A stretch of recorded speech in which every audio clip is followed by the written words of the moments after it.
রাহমাতুল্লাহি ওয়া বারাকাতুহু।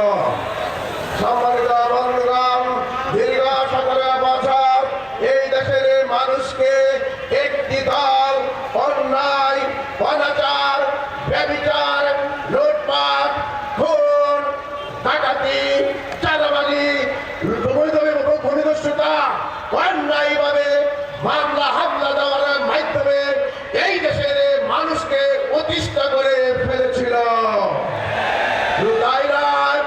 এই দেশের মানুষ এত বেশি অতিষ্ঠ হয়েছিল, জনগণ তা যদি পরে আল্লাহর দরবারে ফরিয়াদ করেছে, আল্লাহ তুমি যদি এই দেশের মানুষকে রক্ষা না করো, বেশিবাদের এই জুলুম থেকে এই দেশের মানুষকে বাঁচা দেওয়ার কেউ নেই।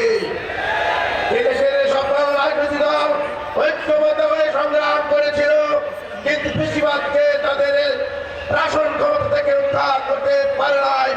কিন্তু যখনই আল্লাহর দয়া এবং অনুগ্রহ আসলো, আমাদের দেশের ছাত্র জনতা ঐক্যবদ্ধভাবে আন্দোলন শুরু করলো এবং 2000 শহীদের বিনিময়ে, রক্তের বিনিময়ে 40,000 আহতের বিনিময়ে যে দেশ স্বাধীন হলো, এই দেশের স্বাধীন হলো, এই স্বাধীনতাকে পুনরুজ্জীবিত করতে জন্য একটি দল আবার দাবিদারি শুরু করেছে।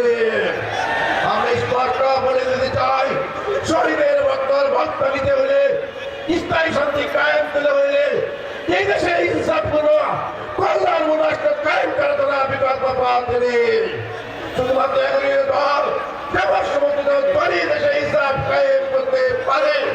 প্রিয় ভাইয়েরা, আমাদের দিকে যদি আগামী দিনে এই দেশের মানুষের পরিচালনা শুরু করে দেওয়া হয়, আমরা আধুনিক কেরানি গঠন করব, স্বাস্থ্যক্ষেত্রে যে সমস্যা স্বাস্থ্যভাবে উন্নতি করব, রাষ্ট্রঘাট উন্নয়নের মাধ্যমে, বিশেষ করে শিক্ষা এবং উন্নয়নের মাধ্যমে, স্বাস্থ্য সেবার প্রতিটি ইউনিয়নে ইউনিয়নে আধুনিক স্বাস্থ্য সেবা গড়ে তোলার মাধ্যমে মানুষের সেবা, মানুষের কর্ম নয়, মানুষের সেবাকে আগামী দিনে জনগণকে সেবক হিসেবে কাজ করব।